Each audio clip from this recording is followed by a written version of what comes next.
Netanyahu 1996-1999-cu illərdə İsrailin baş naziri olanda BMT-də çıxış edərək Səddam Hüseyn nüvə silahına çox yaxındır, qarşısı alınmasa İsraili məhv edəcək deyə haray-həşir çəkirdi. 4-5 il sonra Səddam devrildi, İraqda nüvə silahının isə heç izi də tapılmadı. 2 il əvvəl Netanyahu İranın 2 həftə sonra nüvə silahına sahib olacağını demişdi. Bir neçə gün əvvəl isə Maqati İranın nüvə silahı hazırladığına dair əlamətlərin olmadığını bəyan etdi.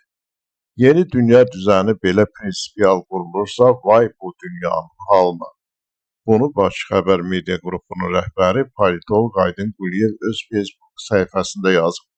Aydın Quliyev daha sonra yazır. Beynəlxalq hüquq deyilən heç bir şey qalmır. Qalsaydı, BMT yatmazdı. İsraildən İrana, İrandan İsrailə ortada iki dövlətin üstündən raketlər 8 gündür ki uçur və yandırıb yaxır, BMT-nin isə səsi çıxmır. Heç Xədim Təhlükəsizlik Şurasının iclası da çağırılmır. Prezident İlham Əliyevin çox haqlı olaraq dediklərinə bir daha hamılıqla qoşulmağın vacib olduğunun altını çiziram. Stat: Ən müasir və ən güclü silahları alaraq Azərbaycanı dövlət olaraq gündən-günə gücləndirməkdə davam etməliyik. Statın sonu. Bəli, başqa yol yoxdur.